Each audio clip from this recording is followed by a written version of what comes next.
Eh,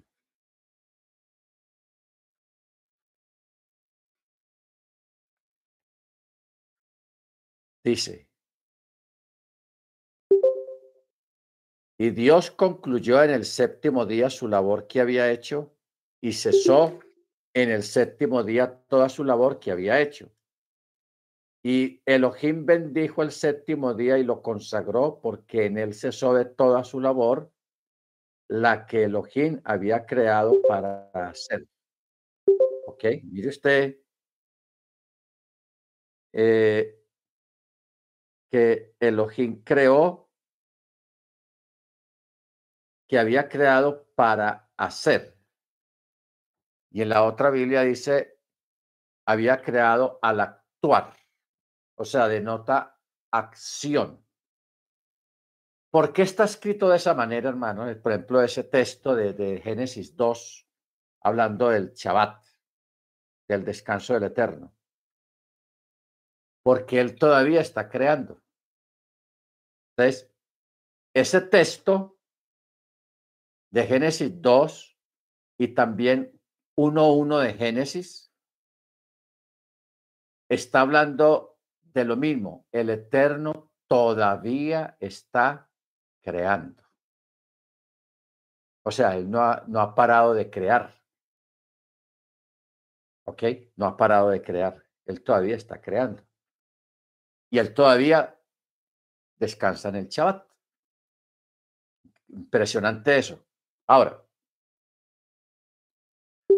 habíamos hablado alguna vez en una clase, que yo sé que algunos de ustedes no estuvieron ahí porque están recién que entraron. Me parece que esa clase fue hace como 3 años. En esa clase estábamos hablando acerca de que el Eterno, en medio de lo que él estaba haciendo, y la forma como hizo las cosas nos recuerda a un científico muy famoso, Albert Einstein, o Einstein, que él era judío. Albert Einstein, él sacó la teoría de la relatividad y él decía que el universo se estaba expandiendo, pero que iba a llegar un momento en que iba a dejar de expandirse y que iba a empezar a contraerse. Y que la contracción iba a ser más rápida que la expansión. ¿Ok? Muy sencillo. Usted, cuando va a inflar una bomba, usted empieza a echarle aire y hasta se demora un ratico inflando la bomba. Pero llega un momento en que la bomba le ofrece resistencia y usted dice, si yo sigo soplando, se va a estar a explotar, se va a explotar la bomba. Entonces, cuando usted suelta la bomba, que la puso al máximo de lo que usted pudo con su respiración, soplando, y usted la suelta, usted ve que la bomba hace un silbido y rápido se encoge otra vez, ¿ok? Esta acción, hermanos, de la bomba es lo mismo que va a ocurrir o que está ocurriendo con el universo. Ahora, ¿de qué manera el Eterno todavía está creando? ¿Y qué está creando? Los sabios dicen que cuando un creyente, cuando una persona viene a la Torá, o cuando una persona hace techuvá, hace retorno, se convierte a la Torá, al Mesías, se crea un mundo, un planeta allá en el universo. Arriba, en las orillas del universo, ¡pum!, aparece un planeta. Si en un día se convierten 100 personas, ¡pum!, 100 planetas aparecieron allá en el universo. Entonces, al aparecer, como estamos en estos 2000 años de gran actividad cósmica y gran actividad espiritual, entonces, en estos 2000 años hay miles y miles de personas que han hecho techuvá, que han llegado a las raíces hebreas, que han hecho conversión a la Torá, al Mesías. Y cada conversión representa ya en las orillas del universo un planeta nuevo. Entonces, al haber cientos y cientos de planetas nuevos que están siendo creados, entonces eso produce una expansión del universo. El universo se expande. Cuando una persona se aparta de la Torá o cuando alguien hace tropezar a otro, es causa de tropiezo. Por eso es que Yeshua dijo algo muy grave. Dice, aquel que sea causa de tropiezo, no se imagina el daño que hace, que mejor entonces es que se vaya para un puente o a la orilla del mar, o se monte a un barco y se lleve una piedra y con una cuerda amarra la piedra y se la amarra aquí a la nuca y se tira al agua para que la persona muera ahogada, que es mejor. O sea, hace mejor así que el daño que está haciendo. Ahora, se ratifica en la escritura esa maldición. Mateo 13. Increíble. Leyendo Génesis nos manda para Mateo 13. ¿Qué dice Mateo 13 de aquellos que son tropiezos?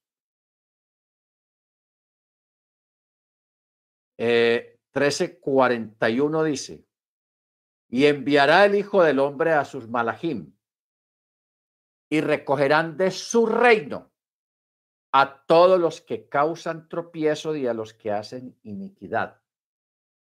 Ojo con estos dos personajes, los que causan tropiezo y los que hacen iniquidad. Entonces aquí está mencionando dos tipos de personas, porque en el mundo hay dos tipos de personas a nivel general, que son los que ya son creyentes, pero son causa de tropiezo a otros a través de un mal testimonio, etcétera, etcétera.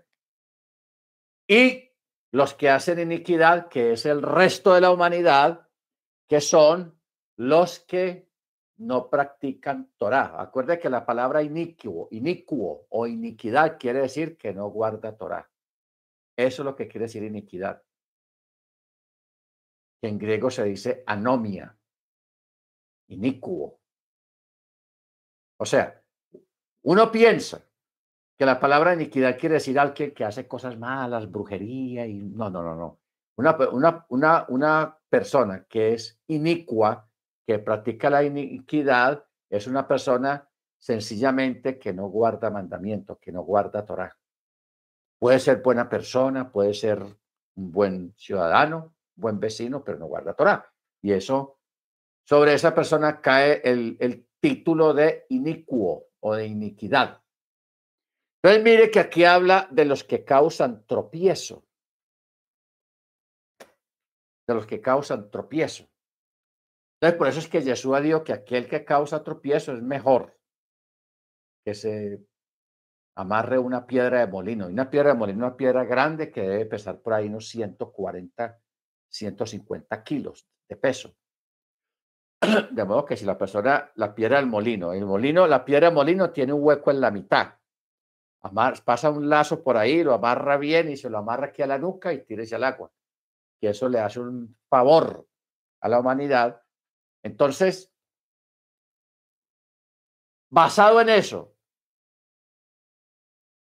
cuando hay un mal testimonio, cuando alguien es de tropiezo a otro, estamos hablando de entre creyentes, entonces un planeta desaparece o es absorbido por un agujero negro, un black hole, lo absorbe y desaparece, o simplemente es golpeado por un planeta mayor y lo deshace, pero desaparece. Ahora, basado en ese principio de Einstein y de las pistas que nos da la escritura sobre eso, sobre la expansión y la contracción del universo, cuando cuando culmine el periodo de la gracia, el periodo mesiánico, este periodo que estamos viviendo, que es el periodo mesiánico, cuando se cierra la puerta, porque va a haber un momento en que ya no va a poder entrar nadie más, la puerta se cierra. La puerta ahora está abierta, pero va a haber un momento en que la puerta se va a cerrar. Cuando la puerta se cierre, hermanos, va a comenzar una contracción del universo. El universo va a empezar a contraerse. Que esos son los textos apocalípticos que habla el libro de Apocalipsis, de que las estrellas caerán del cielo y todo eso, porque ya viene es la contracción, ¿ok? Ya no es la expansión, sino la contracción. Baruch Hachén. Y esa contracción, hermanos, va a ser provocada en parte por la muerte de los mártires, de los creyentes en la tribulación. ¿Ok? Porque es que nosotros los creyentes, hermanos, estamos muy relacionados, primeramente con el Eterno, pero también con el universo, con los planetas, con la Pléyades, con el Orión, con la Osa Mayor, etcétera, etcétera. Entonces, por eso es que este versículo 1, en el principio del crear de Elohim, no dice Yahweh, sino Elohim.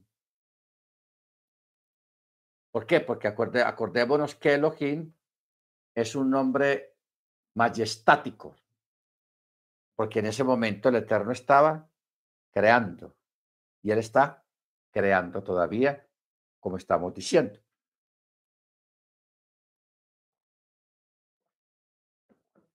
Muy bien.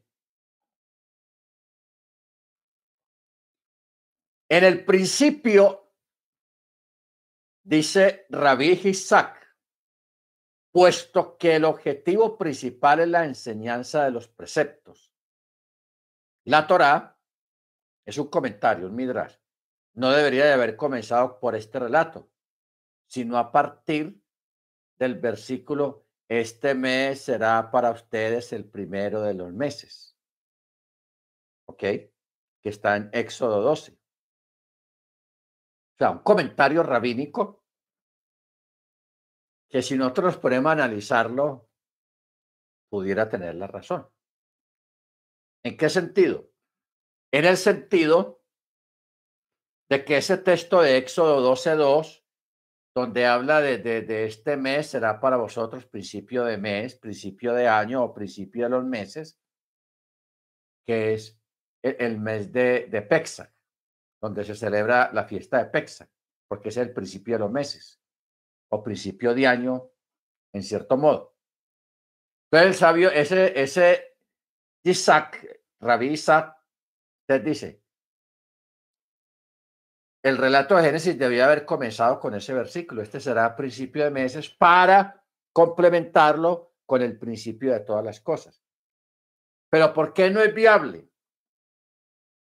¿Por qué no es viable? Porque aquí está hablando de un principio y se usa una palabra berechit. Berechit. La palabra berechit o la palabra bar, porque es que hay dos palabras en una. La palabra bar. La palabra bar quiere decir hijo. Por eso usted sabe que hay una fiesta que se le celebra a los varones a los 12 años, en la pubertad, que se llama el bar mitzvah, el bar mitzvah. Y esa palabra está aquí puesta en el primer versículo en la primera palabra de la escritura, que es berechit. Berechit. ¿Ok? Entonces, se pregunta, ¿por qué razón la Torá comenzó con el relato de Berechit, la creación del mundo? Él declaró a su pueblo el poder de sus obras para entregarle la heredad de los pueblos. Pues si las naciones del mundo dicen a Israel, ustedes son asaltantes porque han conquistado las tierras de los 7 pueblos de Canaán, los israelitas le podrán replicar: toda la tierra es del Santo, bendito sea su nombre. Él la creó y él la entrega a quien le parece recto delante de sus ojos. Por su voluntad la entregó a ellos, los 7 pueblos canaanitas, y por su voluntad la tomó de ellos y la entregó a nosotros. Ahora, vamos a mirar algo aquí curioso, porque a esto hay que extraerle mucho material, porque esto tiene mucho material acá, Génesis 1, o sea, la parachá Berechit, porque esta parachá se llama así, Berechit. Bueno, eh, hay algo que también hay que mirar acá, hermanos, y es de que el Eterno sacó a los kenanitas, a todos esos reyes que vivían en el territorio de Canaán, los sacó de ahí y le entregó esa tierra a los hebreos. Ojo, ojo, oído con lo que estamos hablando. Lo sacó de ahí y se lo dio a los hebreos. Esto, hermanos, tiene un paralelo más grande porque el Eterno va a sacar de aquí de la tierra a los impíos. Ya lo acabamos de leer ahí en Mateo 13. Él va a sacar a los que causan tropiezo y a los que hacen iniquidad, los va a sacar de aquí de la tierra. ¿Para qué? Para instaurar el reino en la tierra, porque cuando Yeshua instaure el reino en la tierra, o sea, el milenio, aquí no tiene por qué haber impíos, no tiene por qué haber inicuos y no tiene por qué haber aquellos que causan tropiezo. Por eso dice, y enviará al Hijo del Hombre a sus ángeles y recogerán de su reino, una recogida, a todos los que causan tropiezo y a los que hacen iniquidad. Este es el rapto, rapto. La gente que no entiende estas cosas, pero que anhelan el rapto y que el rapto y que desean ser alzados, esa gente no sabe lo que está pidiendo. Si viene un rapto, porque son varios raptos, pero este rapto que está hablando aquí, que lo pone con la palabra recoger, lo van a recoger, no son los creyentes. Los que van a ser recogidos son los impíos, los que causan tropiezo y los que hacen iniquidad. Cuando la gente sea sacada de aquí de la tierra, entonces ahí se va a instaurar el reino, el milenio, el reinado del Mesías en la tierra. ¿Ok? Ahora, mire usted cómo viene eso. Esto que viene ya no es para entregarle a los creyentes un territorio similar a Canaán, sino para entregar como heredad a todas las naciones del mundo. Por eso es que hay un canto, un coro que yo recuerdo que se cantaban, se canta en la iglesia cristiana, que es basado en un texto bíblico que está en los Salmos. Pídeme y te daré por herencia las naciones y como posesión los confines de la tierra. ¿Se acuerda ese coro? Ok. Ese coro es un salmo y ese salmo es una cosa real. Pídeme y te daré por herencia las naciones de la tierra. Ya no va a ser un territorio en particular, pequeño, sino toda la tierra. Porque cuando la gente, el impío, sea sacado de acá, ellos, usted sabe que aquí nadie se puede llevar nada. Nadie puede llevar nada. Todo queda aquí. Los tesoros de la tierra, todo lo que la gente tenga, todo eso va a ser heredado para la Keilah, para los creyentes en Torah, en Yeshua. ¿Ok? Tengamos bien claro eso, hermanos, que eso es algo espectacular. Entonces, primero fue el Eterno saca al pueblo de Egipto de una esclavitud y va y les entrega una heredad, que es Canaán, que hoy en día se llama Eres Israel, la tierra de Israel. Ya en una forma más grande, más global, el Eterno va a sacar ya no a unos cananitas de ahí, sino a todo el mundo, pero ya no los va a sacar a través de una guerra. Vayan y peleen contra, no. Él los va a sacar de una forma sobrenatural, que ese es un arrebatamiento, eso es un rapto, pero no de creyentes, sino de impíos. Está aquí en la escritura.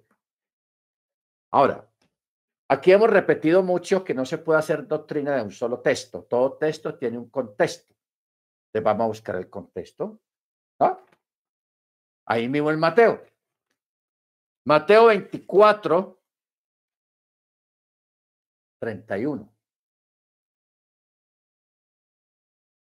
Aquí habla ya de otra reunión. Y enviará a sus ángeles con gran trompeta y reunirán a sus escogidos de los cuatro vientos de un extremo al otro extremo de los cielos. ¿A dónde los van a reunir? En Jerusalén. Porque la primera reunión va a ser ahí. Y de ahí es que se va a repartir la tierra. ¿Ok? Las heredades. Pídeme y te daré por herencia a las naciones y como posesión tuya los confines de la tierra. Ahora, cuando yo estudié la historia de la colonización judía aquí en Colombia, porque Colombia fue colonizada por judíos, cuando ellos llegan aquí a Antioquia, a este departamento donde nosotros estamos, a Medellín, los judíos que cuando llegaron acá, ellos se querían quedar aquí.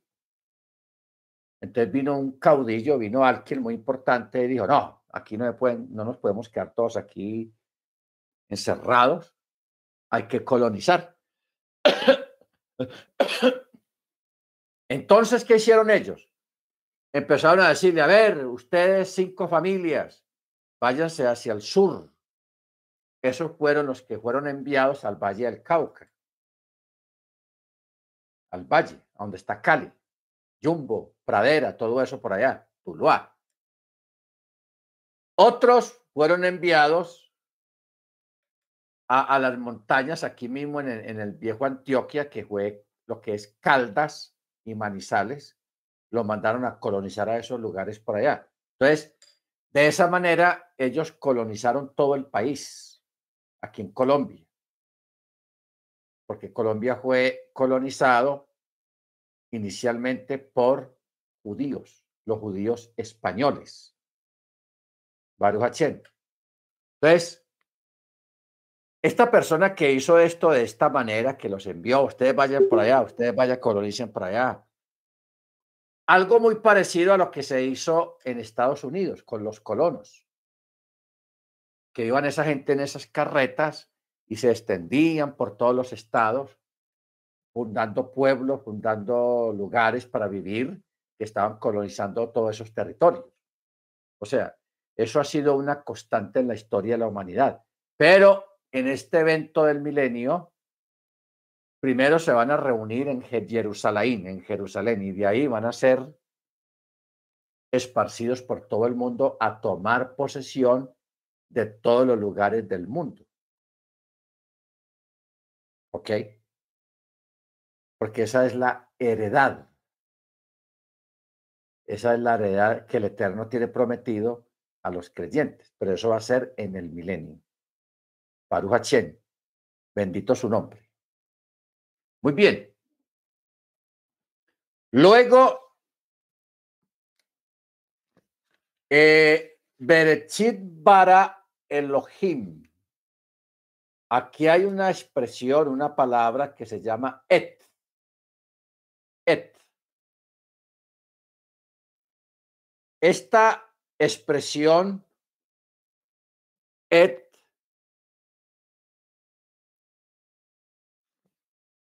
es una expresión muy misteriosa en la escritura porque cada vez que esa expresión está en la escritura, ahí está hablando de algo que no es normal.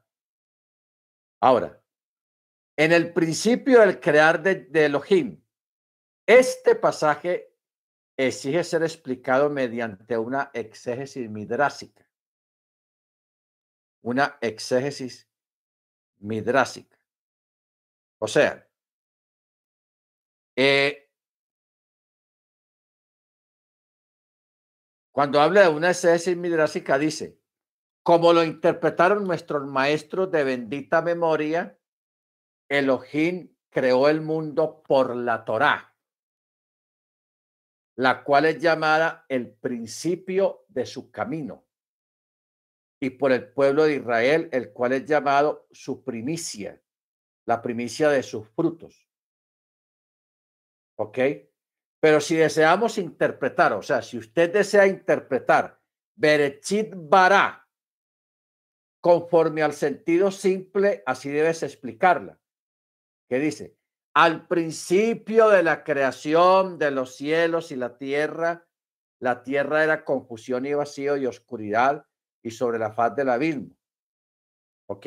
Esa es la forma simple de un relato. ¿Ok? Pero cuando habla de la Torá, él creó el mundo por la Torá, la cual es llamada el principio de su camino. ¿Usted sabe quién es el camino? Yeshua lo dijo, yo soy el camino, la verdad y la vida. Por eso es que ratificamos de que Yeshua es la Torá y la Torá es Yeshua. Porque él dice, mis palabras son vida. El que oye mi palabra y la hace. ¿Ok? Entonces, mire los sabios, sin creer en Yeshua como Machía, ya ellos sabían de antemano de que el Mesías es la Torá. Por eso ellos dicen, el mundo fue creado por la Torá o con la Torá, la cual es llamada el principio de su camino, o sea, su berechit. Y por el pueblo de Israel, el cual es llamado la primicia de sus frutos. La primicia de sus frutos. ¿Ok? Ahora, si Yeshua es la Torá, hermanos, como está ratificado en Juan 1:1, en el principio era la Dabar, el verbo y el verbo era Dios. Y el verbo, no, en el principio era el verbo y el verbo era en Dios, no dice con. En el original nunca dice en, con, sino en. Entonces, hablándolo correctamente, dice, en el principio era la Dabar, y la Dabar era en Elohim, y Elohim era la Dabar, así es como está en el original, Juan 1:1. ¿Qué es lo curioso de Génesis 1:1 y Juan 1:1? Que son iguales, porque los dos usan la misma expresión Berechit, Berechit, o sea, en el principio, ¿ok? O en el inicio, Berechit. Entonces, por eso, si nosotros tenemos claro esto, hermano, o sea, eh, estos días alguien preguntaba, bueno, y acuérdese que la Biblia dice en Génesis, en Génesis dice, y dijo Dios, hagamos al hombre a nuestra imagen y semejanza. Entonces, la gente pregunta, capciosamente dice, ¿con quién hablaba Dios cuando dijo hagamos? O cuando dijo descendamos, con lo de Babel. Hagamos o descendamos. ¿Con quién hablaba Dios? Entonces, empiece usted a poner las fichas en su lugar, las piezas en su lugar. Si el Mesías es la Torá y la Torá es el Mesías, y si Yeshua creó los cielos y la tierra, como lo dice la Escritura, porque Él es el creador. Eso está en Juan, está en Colosenses, está en Gálatas, donde dice que el Mesías es el creador y que por Él fueron creados todas las cosas. Entonces, mire usted, si el Mesías es el creador y nosotros, los creyentes, somos el cuerpo del Mesías, teniendo en cuenta, ojo con esto, teniendo en cuenta que Pablo dice, acuérdese el texto ese que le pedimos al hermano Freddy que nos ayudara a buscarlo, pues le vamos a volver a pedir el favor, o al hermano Ángel, a ese texto que dice que el Eterno nos bendijo con bendiciones celestiales en los cielos.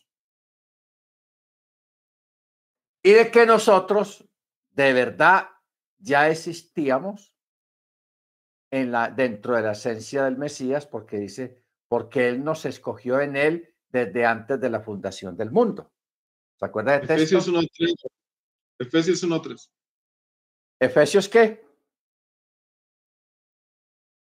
1:3. Efesios 1:3. Gracias, hermano. A ver. Correcto. Mire cómo dice. Bendito el Elohim y Padre de nuestro Adón Yeshua Hamashiach, quien nos bendijo en los cielos con toda bendición espiritual en el Mesías. Verso 4. Según nos escogió en él antes de la fundación del mundo para que fuéramos santos y sin mancha delante de él, habiéndonos predeterminado. En su Biblia yo sé que dice predestinado, pero la palabra predestinado no existe. La palabra correcta es predeterminados. Habiéndonos predeterminados en amor para ser adoptados hijos suyos por medio de Yeshua Hamashiach según la complacencia de su voluntad. Ok. Entonces, mire, caigamos en cuenta de todas las cosas como están escritas. Dice, verso 4, según nos escogió en él desde antes de la fundación del mundo. O sea, antes de que se dijera, sea la luz, nosotros ya estábamos ahí. Eso es lo que estamos leyendo acá. Entonces,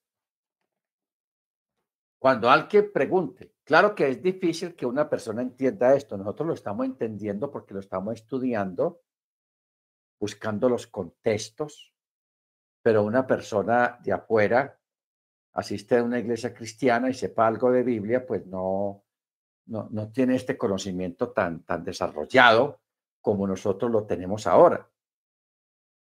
Ya si usted le dice, no, cuando el Eterno dijo, hagamos al hombre o descendamos, él estaba hablando con la Keilah, con los creyentes que estaban ahí en él, porque nosotros ya estábamos ahí, ¿ok? Claro, la persona dice, eso no es así, llévelo, le muestra Efesios 1, 3 y 4 y 5 y Colosenses 1, porque ahí también dice algo parecido. Si tenemos en cuenta esos detalles, porque nosotros en este momento no nos acordamos en qué momento fuimos bendecidos con toda bendición espiritual en el Mesías, nosotros no nos acordamos de eso. No olvidemos que estos días leímos un texto, creo que fue esta semana, donde dice que el Eterno borrará de la memoria. Ya, eso está, no, está en Eclesiastés.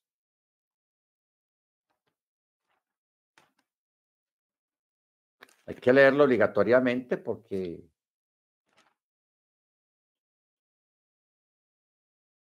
Eclesiastés 1:11 dice, no hay memoria de lo primero, ni tampoco de lo postrero habrá memoria entre los que vendrán después. O sea, ¿qué quiere decir esta segunda parte del texto? Cuando ocurran los eventos del fin del mundo, cuando ocurran los eventos de la tribulación, de la gran tribulación sobre los impíos, ellos no se van, después de que pase todo eso y la gente sea resucitada para el juicio, ellos no se van a acordar de eso. Eso es lo que está diciendo el texto. Ni tampoco de lo postrero habrá memoria entre los que vendrán después.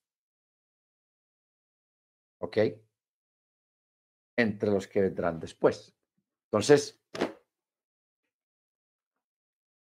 poco a poco vamos recibiendo herramientas para responderle a las gentes, a las personas que vienen con una doctrina arraigada, la doctrina de la Trinidad o la doctrina de la dualidad, de las triadas, porque eso son triadas y eso es pagano.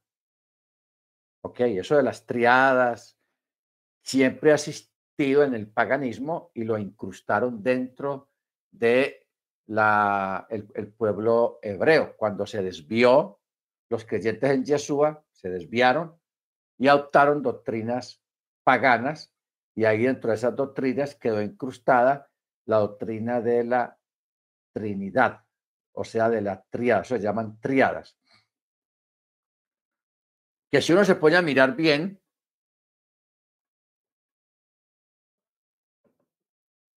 esa doctrina de las triadas, de la Trinidad, contradice el Chema. Y el Chema no es un texto aislado, el Chema es el primer mandamiento que hay y que está sobre todos los mandamientos.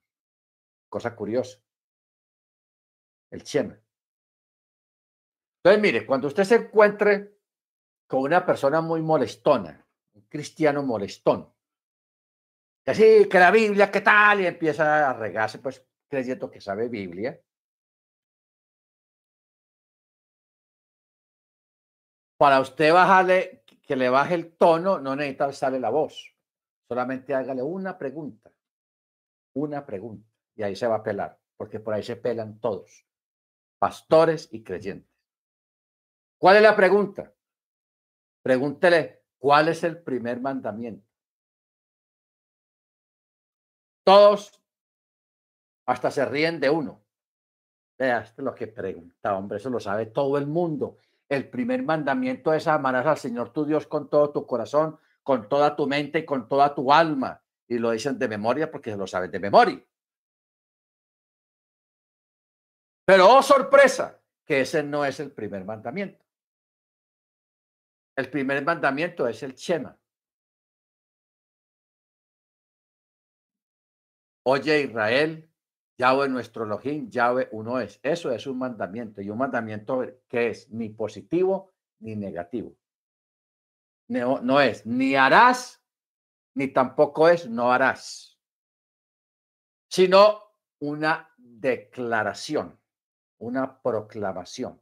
Eso es el Shema y ese es el primer mandamiento que está por sobre todos los mandamientos. Porque ya el segundo sí es el que dice la gente. Amarás al Señor tu Dios con todo tu corazón, con toda tu mente. Entonces uno le pregunta y usted le puede decir a la persona, ¿de dónde aprendió usted que el primer mandamiento es amar al Señor tu Dios? Del catolicismo. Porque el catolicismo fue el que creó ese orden de los mandamientos. Ese fue un invento católico. De los cristianos, como no estudian lo suficiente y no entienden lo suficiente, entonces ellos repiten lo que dicen los católicos. El primer mandamiento es amar al Señor tu Dios con todo tu corazón. Y ahí se pelan, hermanos, pastores, porque yo le he hecho la pregunta a pastores, maestros, y ellos me dicen eso. Entonces, uno queda aterrado porque ya usted lo lleva al texto, a la cita bíblica, y la persona, aunque tiene la Biblia en su mano, y esa cita está en el Nuevo Testamento, en el Brit Hadashah, quedan asombrados de ver que ese texto esté ahí. Y siempre lo han tenido ahí, hermanos. Pero cuando una persona tiene un velo que solamente es quitado por el Eterno, ahí no hay nada que hacer. ¿Ok? Ahí no hay nada que hacer. Entonces, no está de más mirar el texto del Shema. Marcos, Evangelio de Marcos, capítulo 12. Mire dónde está, Marcos, hermanos. Marcos 12, 28 dice, y uno de los escribas que los oyó discutir, viendo que Yeshua le respondió bien, se acercó a Yeshua y le preguntó, Maestro, ¿cuál es el primer mandamiento de todos? Chipote pregunta, ¿cuál es el primer mandamiento de todos? Esa es la pregunta que yo le digo a usted, le pregunte usted a la gente afuera. Sea un pastor, sea un creyente, el que sea. Y todos le van a contestar lo mismo. Amarás al Señor tu Dios, el primer mandamiento. Pero no, mire la respuesta de Yeshua, porque esa pregunta se la hicieron a Yeshua. Respondió Yeshua y dijo, el primero es, oye Israel, Yahweh nuestro Elohim, Yahweh uno es. Amén. Bendito sea su nombre. Yahweh uno es. Ese es el primer mandamiento. Y ya después de ahí, sigue el otro. Y amarás al Eterno tu Elohim con todo tu corazón, con toda tu alma, con toda tu mente y con todas tus fuerzas. ¿Cómo la ve? Yo con esa pregunta me he quitado mucha gente de encima porque hay gente que sí sabe Biblia. Hay gente que sabe Biblia. Pero sabe lo que le hicieron ver de la Biblia. Los otros textos, eso no hay necesidad, eso no es necesario, eso no importa. Entonces, por eso es que uno, yo estaba en institutos bíblicos donde yo le he mostrado versículos o le he dado citas a los maestros del instituto, que ellos me dicen, yo no sabía que ese versículo existía. Así me dicen. Y estamos hablando de gente con 50, 60 años leyendo la Biblia y enseñándola. Pero los acostumbran a leer siempre los mismos textos. Y si que yo se los digo los textos que siempre se leen allá. Josué 1:9, mira que te mando que te esfuerces, que seas valiente, no pasan de ahí. Ese texto lo sabe todo el mundo. Salmo 23, Salmo 91, Salmo 1, Juan 3:16, Hechos 2:38, Hebreos 4:16. No, Primera Timoteo 4:16, Tesalonicenses 4:12, Apocalipsis 1:9. Amén. Romanos 8:37.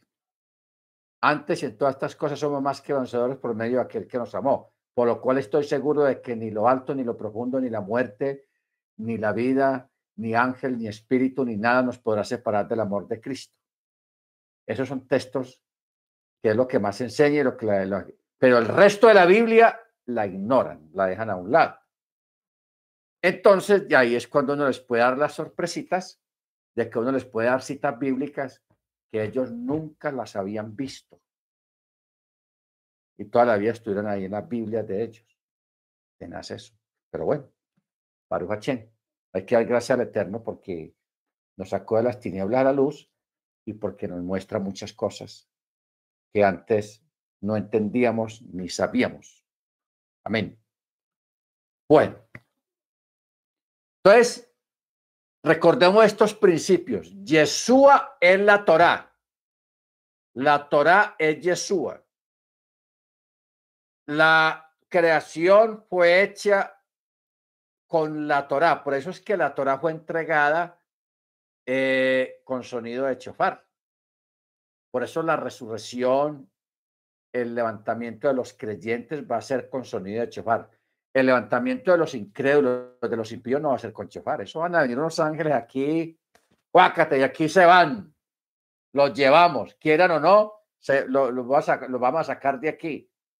Pero a los creyentes, hermanos, van a ser despertados, van a ser levantados con sonido de chofar. Bendito sea el nombre del Eterno. Entonces, cuando el Eterno dijo, Berechit bara, en el principio del crear de Elohim, los cielos y la tierra, entonces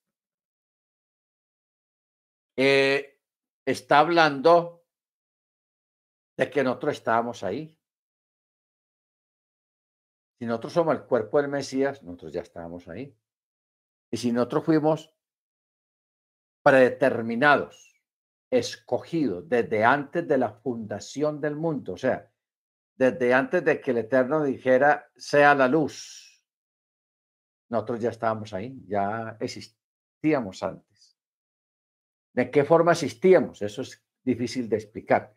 O sea, la explicación está, pero es complicado de digerir y es complicado de expresarlo, de explicarlo, porque necesitamos entender muchos contextos para uno entender esa parte. Pero eso lo vamos a enseñar, lo vamos a explicar, bendito el Eterno, cuando estemos bien curtidos de todo esto, que entendamos cómo funcionó la creación. Y esta noche pues vamos a mirar algo sobre esos, o sea, a preparar nuestra inteligencia, a preparar nuestra mente intelectual para otras cosas más fuertes, más profundas. Pero para poder entender esas otras cosas más profundas necesitamos entender apenas al menos lo básico y lo un poquito más de lo básico. Amén, hermanos. Baruch Hachén. Bueno, cuando habla de los cielos y la tierra, en el principio creó Elohim los cielos y la tierra.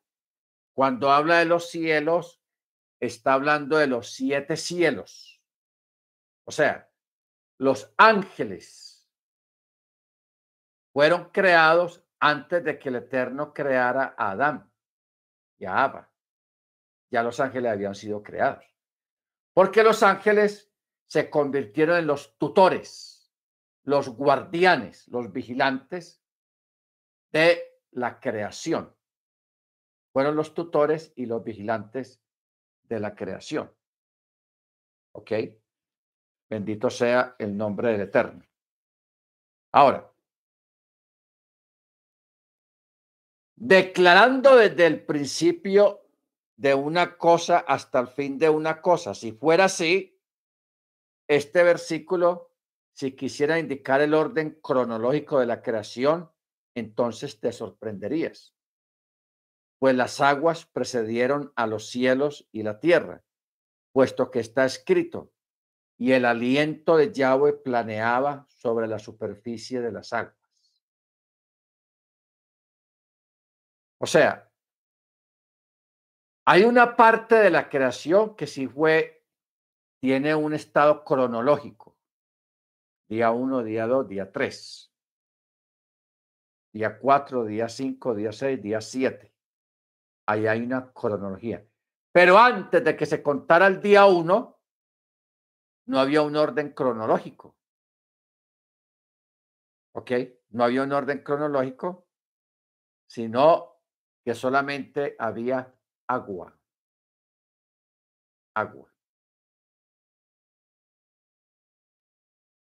Por eso dice, las aguas precedieron a los cielos y la tierra, puesto que está escrito, y el aliento de Yahweh planeaba sobre la superficie de las aguas.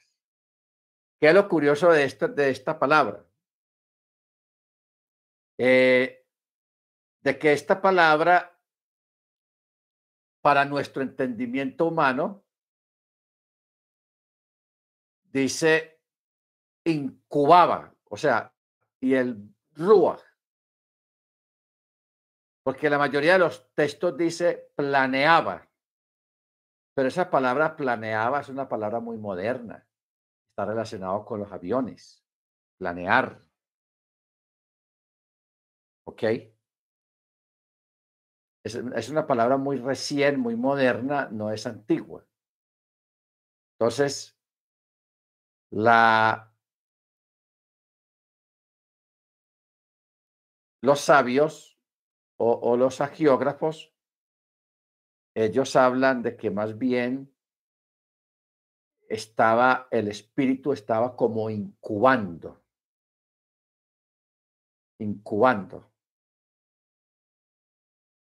Cuando una gallina tiene huevos, la gallina siempre está sobre los huevos y permanece días enteros sobre los huevos. Entonces uno dice, pero ¿qué hace tanto la gallina ahí sentada sobre los huevos? La gallina tiene el calor que produce la gallina al estar sobre los huevos, produce una energía que hace que lo que hay dentro de cada huevo, que es un polluelo, un pollo, se esté formando. Y usted ve que los pollos nunca nacen deformes ni enfermos, sino que todos nacen saludables, como es un pollo, con dos patas, dos alas, la cabeza, la cola, el cuerpo y todos los elementos que tiene el animal dentro de su organismo, todo sale perfecto. O sea, no es que nazca un pollo con una sola ala, con una sola pata, sin cabeza, sin cola, con la cabeza atrás, o no. Siempre todos nacen perfectos. O sea que el Eterno le dio a las aves esa, esa facultad en parte de crear, de formar a través de la presencia del animal sobre los huevos. Cuando se habla de que, dice, y el aliento de Yahweh, o sea, el Ruach, se cernía sobre la superficie de las aguas, que era lo que estaba haciendo sobre la superficie de las aguas. Estaba creando todo lo que produce las aguas. Los peces, las algas, todo estaba siendo formado. Eso es impresionante. Pero antes de eso, en el verso 2, como dice, cuando la tierra era confusión y vacío, con oscuridad sobre la superficie del abismo.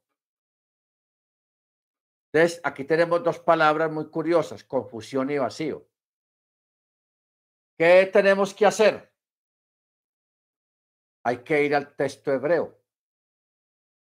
¿Qué palabras hay ahí en el original? ¿Qué significa confusión y qué significa vacío? ¿Y cómo está escrito en el texto hebreo? En el texto hebreo está tohu bohu. Tohu bohu, que no es lo mismo. Tohu, confusión. Y bohu, vacío. ¿Cómo nosotros en nuestra mente, en nuestra imaginación, podemos describir un tohu bohu, una confusión y un vacío? Estamos hablando de, primero, que hay agua.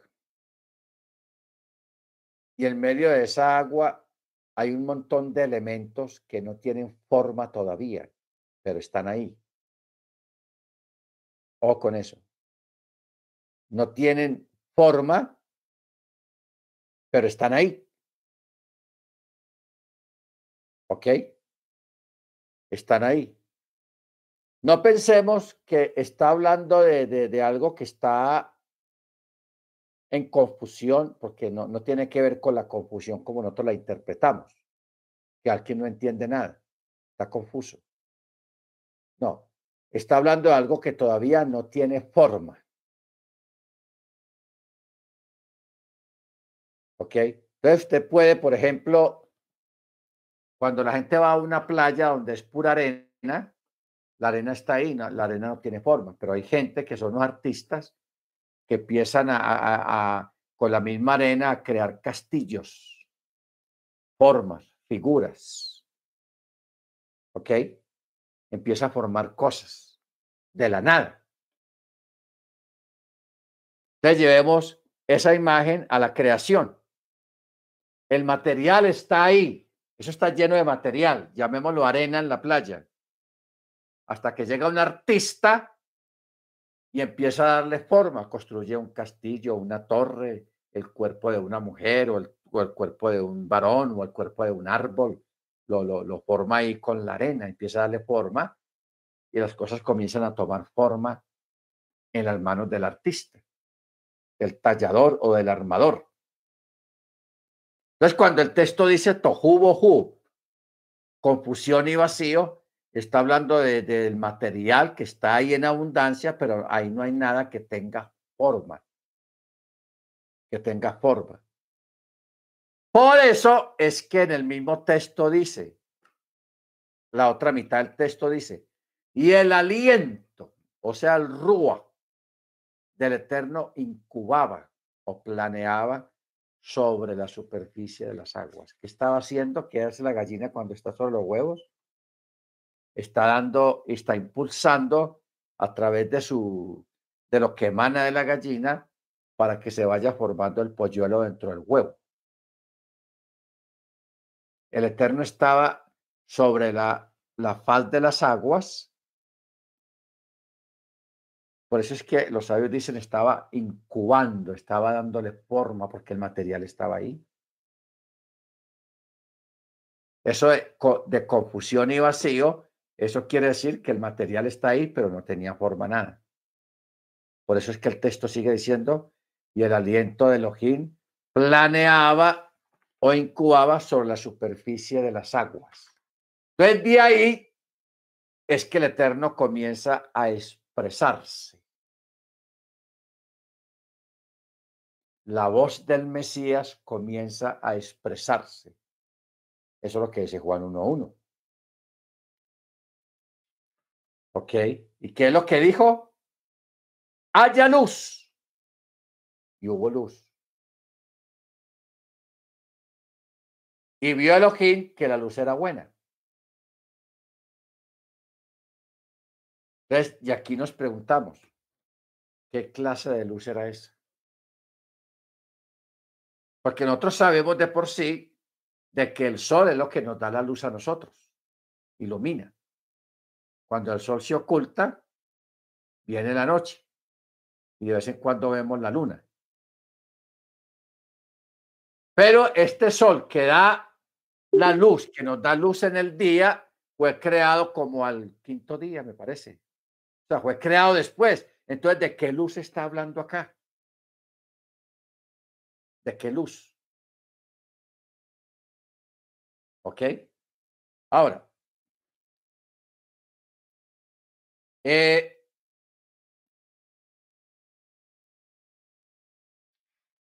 la luz, hermanos, es lo que a nivel científico llamaríamos hoy en día energía o vida, la luz de la vida.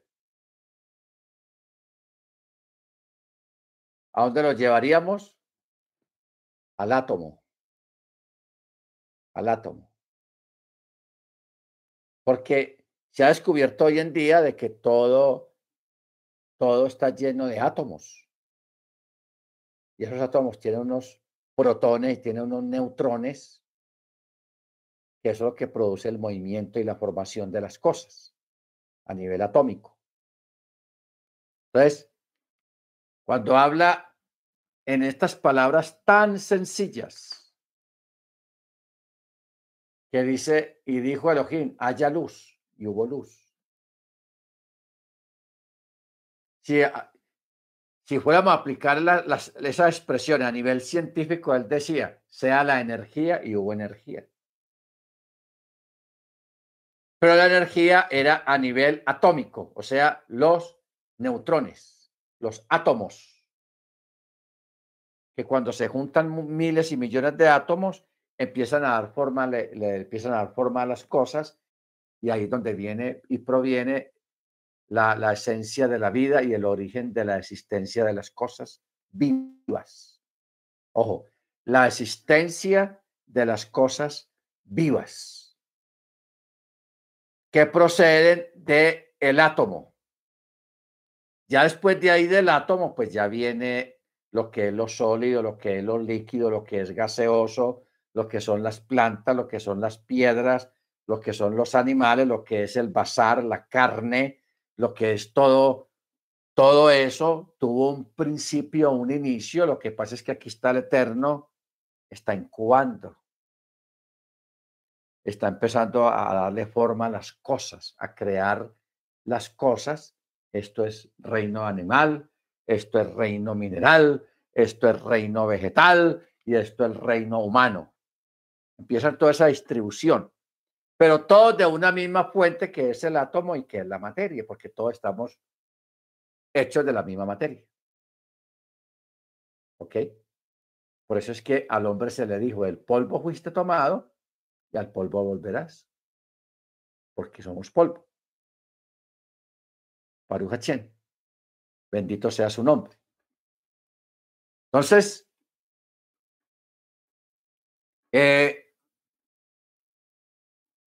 cuando el Eterno dijo, y vio Elohim que la luz era buena, y Elohim se paró. Verso 4, y dice, y Elohim vio que la luz era buena, y Elohim se paró entre la luz y la oscuridad. ¿Qué quiere decir esto? Para comprender mejor el significado de este verso, necesitamos la enseñanza de la Agadá, que dice, hay una enseñanza gádica que dice, Elohim vio que los malvados no merecían utilizar la luz primordial y por ello la separó para los justos en el mundo venidero, o sea, en el Olam Jabá. Pero según su sentido simple, así debe ser explicada esta frase que dice, y vio Elohim que la luz era buena y que no era conveniente para ella y para la oscuridad que funcionasen mezcladas. Por consiguiente, a la luz le fijó su dominio propio durante el día y la oscuridad su dominio propio durante la noche. Ok.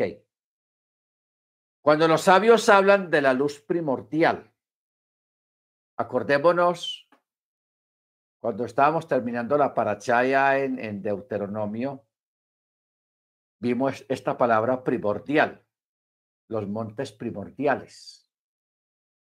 ¿Se acuerdan? Los montes primordiales, que hablaba del monte Baal y el monte Jerusum. En uno salieron las bendiciones y el otro salieron las maldiciones.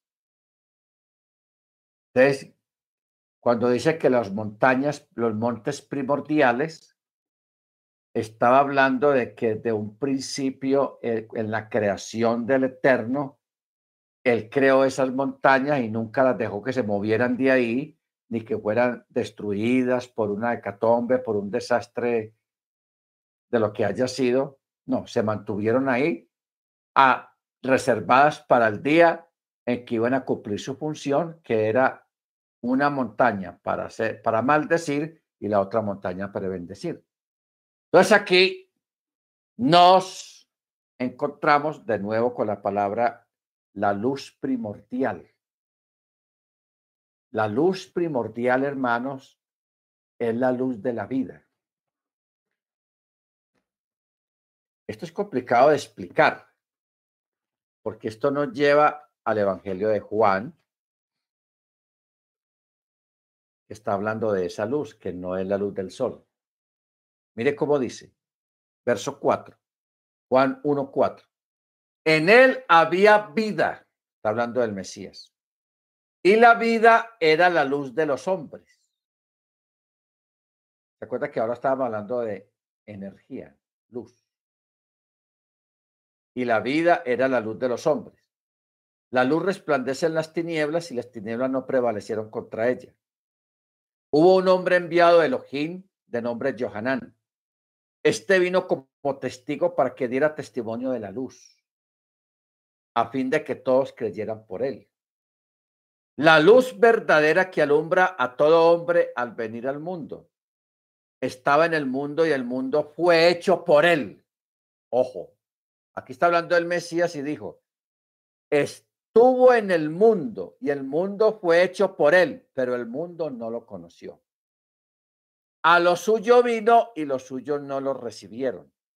Pero a todos los que lo recibieron, a los que creen en su nombre, les dio potestad de ser hechos hijos de Dios. De ser hechos hijos de Dios.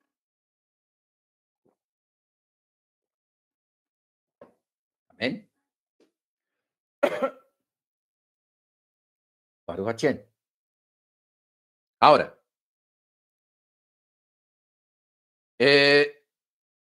verso 13, los cuales no nacieron de sangres, o sea, de un hombre y una mujer, ni de voluntad de carne, ni de voluntad de varón, sino de Elohim.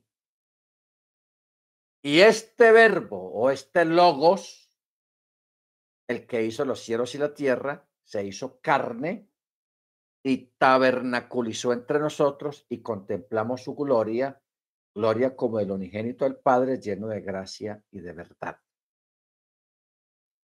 Esto que está escrito acá, hermanos, en Juan, 18 versículos, hermanos, son cosas, es una cosa tenaz. O sea, es una cosa violenta, como dice el dicho. Violento, lo profundo que hay ahí en estos textos, que es una imagen paralela de lo que es Génesis capítulo 1. O sea, Juan 1:1 y Génesis 1:1 son paralelos, son textos paralelos. Bendito sea el nombre del Eterno. Entonces, ya sabemos, esta luz que está mencionada en el verso 3 no era la luz del sol. El sol no había sido creado todavía. Esa luz era la vida, el átomo, lo que es la inteligencia. Porque es que la inteligencia en sí es luz. O sea, cuando hay una criatura que no es inteligente, que no, porque el mundo está lleno de criaturas, de animales que no son inteligentes. O sea, no tienen la inteligencia de la luz, del conocimiento. O sea, cuando hablamos de inteligencia o cuando hablamos de luz que emana del Eterno, estamos hablando de esencia a nivel de inteligencia, no esencia pura, sino esencia con inteligencia. Por eso es que cuando tuvimos el estudio de los ángeles, decíamos que los ángeles son esencias puras, pero los ángeles no están al mismo nivel de nosotros. O sea, los ángeles no fueron creados a imagen y semejanza del Eterno, no.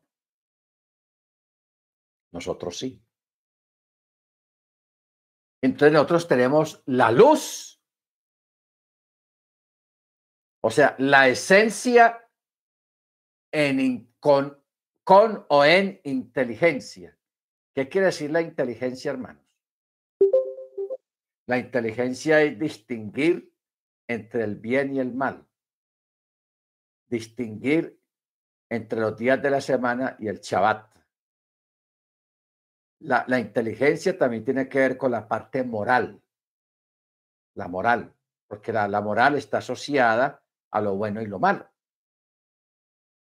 Por eso es que adentro tenemos una área que llama la conciencia, que cuando nosotros hacemos algo malo, nos remuerde la conciencia, nos sentimos mal.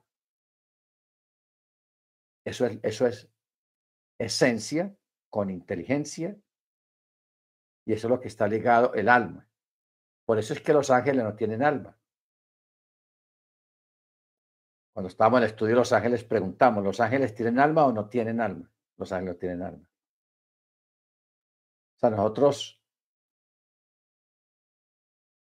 aunque sepamos que si nos pica un mosquito con alguna enfermedad nos puede mandar al cementerio o a un hospital, porque somos muy vulnerables, pero más sin embargo, en esencia, somos impresionantes, hermanos, somos algo muy grande, algo muy grande. Por eso es que cuando hablamos del Eterno, acordémonos que decíamos, Él es lo inteligente, la inteligencia y lo inteligible. Lo inteligente, la inteligencia y lo inteligible. Hablando de la parte inteligente, o sea, la sabiduría, el conocimiento y la moral, la distinción entre el bien y el mal, lo lejos y lo cerca, la luz y la oscuridad. Todas esas cosas, o sea, mire usted cómo funciona esto.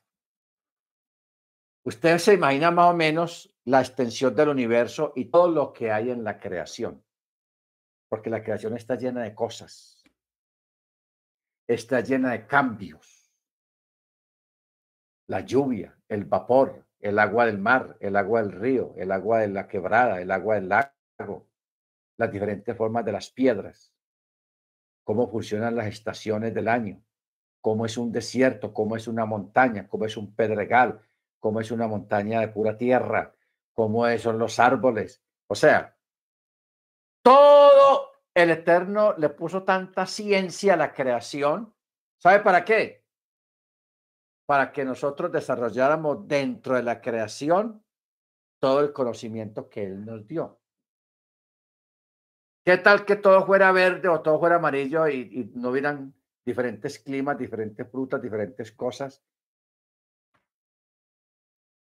Nosotros, el cerebro colapsaría.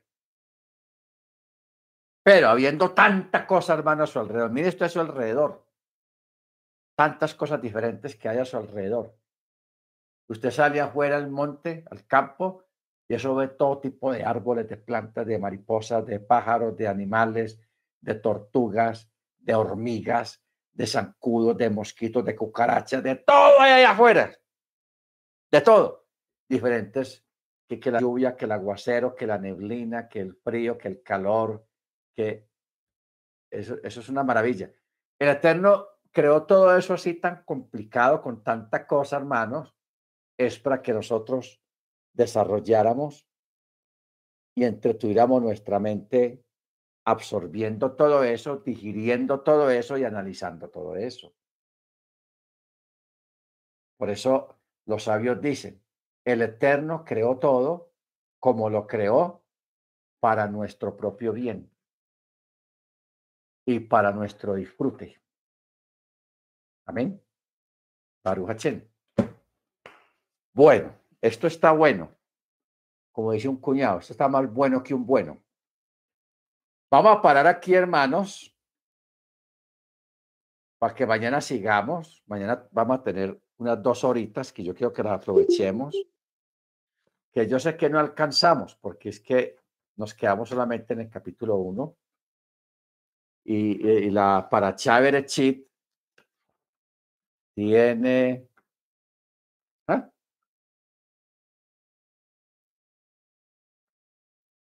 Tiene 6 capítulos. Y miren, nos llevamos hora y media en 5 versículos. ¿Ah? Hora y media, 5 versículos. Es tenaz, muy tenaz. Porque esta, en todos los años que yo llevo estudiando las Parashot, más de 10 años, yo siempre digo, Génesis, oh, me encanta llegar a Génesis.